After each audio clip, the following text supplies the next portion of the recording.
Fala galera, saudações vascaínas, começando mais um vídeo aqui no canal, eu sou o Juninho, você está no canal Machão da Gama para mais um giro de notícias, primeira edição dessa quarta-feira. Vamos aqui atualizar todas as informações sobre o nosso Vascão. Hoje tem estreia do Vasco na Copinha, vamos falar sobre isso, vamos falar sobre os reforços que foram apresentados ontem. Na verdade, não dá nem para chamar de reforço, né? Os jogadores que foram apresentados ontem. Vamos falar de negociações também do Vasco com jogadores que o Vasco vai tentar trazer para essa temporada. E também falar aqui sobre o futebol feminino do Vasco, né? Que ontem surgiram ali várias denúncias gravíssimas, né? Contra a gestão Jorge Salgado sobre o futebol feminino, que, meu amigo, é para ficar realmente de queixo caído com o descaso da forma como o Vasco vem sendo tratado. Então, depois da vinheta a gente conversa aqui sobre tudo isso. Antes eu conto com você deixando o like, que é muito importante, e também se inscrevendo aqui no canal. Tamo junto, deixou o like e se inscreveu, a vinheta rodou.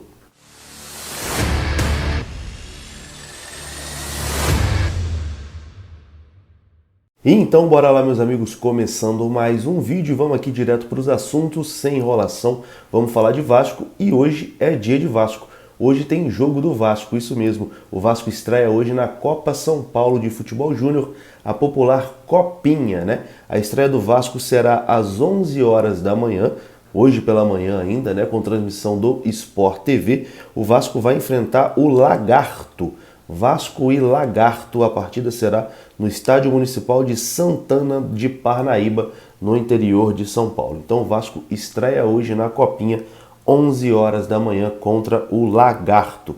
11 da manhã, um pouquinho antes do almoço ali, né? Você que está no trabalho, às vezes dá para na hora do almoço pegar o segundo tempo. Você que está em casa, home office, dá para acompanhar essa partida no Sport TV. Matar um pouquinho da saudade de ver o time do Vasco jogar, né? Tudo bem que não tá dando tanta saudade assim não, esse período, se bem que também, meu amigo, a gente se estressa. Quando não tem jogo, a gente se estressa. Quando tem jogo, a gente se estressa. Torcer pro Vasco é um estresse contínuo, né? Enfim, hoje começa aí o primeiro jogo do Vasco na temporada, Copa São Paulo de Futebol Júnior, 11 horas da manhã, no Sport TV. Bom, e o Vasco ontem anunciou mais duas contratações, né? O atacante Raniel e o meia atacante Vitinho. Raniel veio por empréstimo do Santos, né? Vai ficar até o final da temporada no Vasco. O Vasco tem a opção de compra e vai dividir os vencimentos do jogador com o Santos. Cada um paga 50% do salário. O Vitinho veio de empréstimo do Corinthians, né? Um meia atacante, estava sem espaço lá no Corinthians, tem 22 anos. Ontem, inclusive, foi aniversário do Vitinho, né? Foi apresentado no Vasco ali no dia do seu aniversário. É um jogador que estava sem espaço no Corinthians e que o Vasco faz essa aposta para 2022. E os dois jogadores já falaram como jogador do Vasco. Vamos conferir aqui o que disse Raniel e o que disse também o Vitinho. Começando pelo Raniel, que postou o seguinte: hoje se inicia uma nova etapa na minha vida e vou dar o meu melhor para justificar a confiança depositada em mim pelo Vasco da Gama. Não é todo mundo que tem a oportunidade de vestir uma camisa tão grande como essa, jogar no clube onde Romário e Edmundo fizeram história. Então sei da minha responsabilidade. O que posso garantir ao torcedor é que não vai faltar empenho, entrega, comprometimento. Estou muito motivado em recuperar o meu futebol e recolocar o Vasco no seu devido lugar, que é a Série A. E o Vitinho publicou o seguinte: muito motivado com esse desafio para a temporada 2022. Será uma honra vestir uma camisa tão grande e gloriosa e jogar no Caldeirão de São Januário com a torcida a favor. Mais um sonho que se realiza e com certeza farei de tudo para ajudar. Obrigado a todos pela confiança e carinho comigo. Vasco da Gama. Agradeço também ao Corinthians, clube que me revelou e onde tive a chance de estrear como profissional no ano passado, alcançando meu objetivo de vida depois de tantos anos de luta e de dificuldades. Guardo no coração todos que me ajudaram a chegar até aqui. Cada passo levarei como aprendizado para seguir evoluindo como atleta e ser humano. Vamos com tudo para 2022. Que seja um ano abençoado para todos nós. Então tá aí as primeiras palavras, né, como jogadores do Vasco, do Raniel e do Vitinho. É aquilo, duas contratações contestadas, né, dois jogadores que, quem acompanha aqui o canal, foram duas contratações que a gente criticou. Eu vejo também em outros canais, todo mundo que cobra o Vasco diariamente, todo mundo criticou essas duas contratações, principalmente a do Raniel, a do Vitinho, a galera ainda vê, não, é uma aposta, beleza, talvez dê certo. A do Raniel é praticamente unanimidade, né, a rejeição à contratação do jogador que atuou muito pouco nas últimas temporadas. Tudo isso já foi dito, mas o jogador já assinou o contrato, já vestiu a camisa, né, será jogador do Vasco na temporada e agora a gente deseja sorte, né, a gente torce aí para que ambos queimem as nossas línguas, né, que façam aí uma baita de uma temporada e ajude o Vasco a voltar para a primeira divisão. Até porque o jogador não tem culpa, né? Ele não pediu para jogar no Vasco. O Vasco foi atrás e contratou. Agora é torcer para que o profissional consiga, né, ter uma boa temporada vestindo a camisa do Vasco. Boa sorte ao Raniel e boa sorte também ao Vitinho. Bom, e o Vasco continua aí na sua busca por reforços, né? O alvo da vez agora é Luiz Amarídia. Essa negociação que já está virando uma novela, a gente já vem comentando sobre isso há algumas semanas. A informação de ontem do jornalista José Roberto Coutinho, do portal IG, é de que a negociação está próxima de um desfecho positivo, né?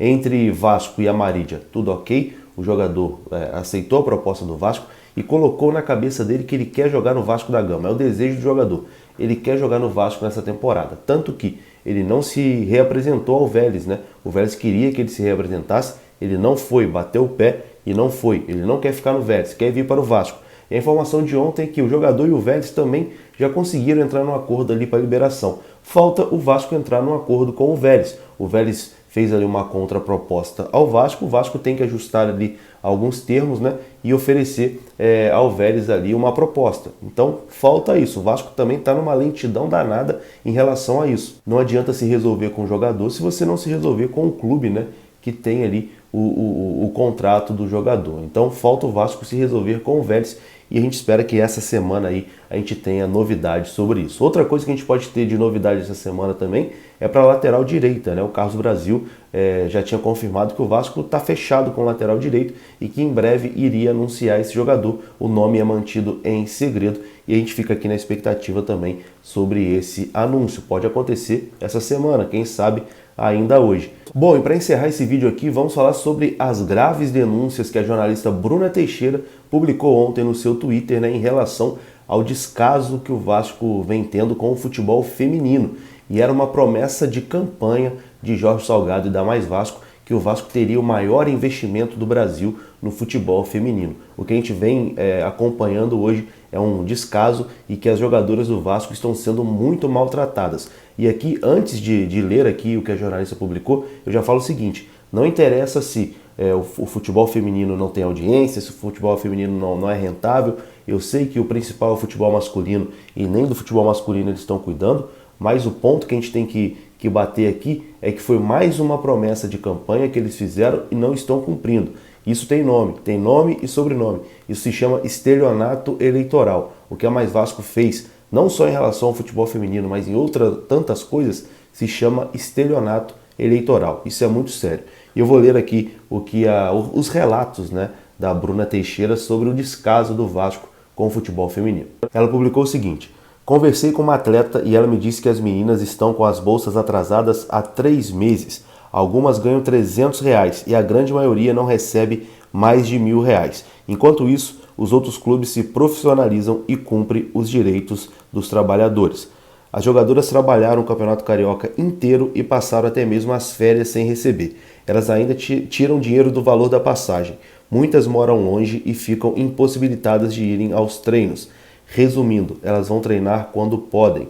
Até a alimentação das jogadoras sofreu cortes. Antes, elas podiam comer no clube todos os dias. Agora, só se tiverem um motivo válido e colocarem o nome da lista. Como assim? Se forem só treinar, não podem. Se tiver teste de Covid pela manhã e treino à tarde, pode. Os dias que todas podem comer no Vasco são os de jogos. Fora isso, as jogadoras que têm direito são as que vivem num alojamento improvisado na Barreira. Enquanto as jogadoras que precisam de alojamento moram na Barreira, os jogadores moram dentro de São Januário com mais segurança. Elas recebem apenas um uniforme e precisam usar o mesmo durante 5 dias de treinos. Todos os dias precisam lavar e secar o mesmo uniforme. Como o Vasco empresta uniformes para os jogos, eles geralmente não são dos tamanhos adequados para elas. A questão do uniforme é uma humilhação para as meninas e para o Vasco. Quando não tem uniforme para o jogo, elas entram com o de treino. Todas vão coloridas, sem uma padronização no casaco, calça, tênis e etc. E aí tem muito mais coisa, né? E ela finaliza ali dizendo: eu poderia listar mais situações, mas a postagem ficou grande. O que eu deixo aqui são as reflexões da realidade e do que foi prometido pela gestão do Salgado e mais Vasco. É impossível imaginar um futuro de glórias para o Vasco com esse cenário que falta até o básico. Então isso é muito grave, isso é muito sério. E está aparecendo aí um slide, né, de campanha da Mais Vasco, onde eles prometiam ali um investimento maior do Brasil no futebol feminino. Essa foi só mais uma mentira da pior gestão da história do Vasco. Eu vou ficando por aqui, um grande abraço, saudações vascaínas, até a próxima. Fui!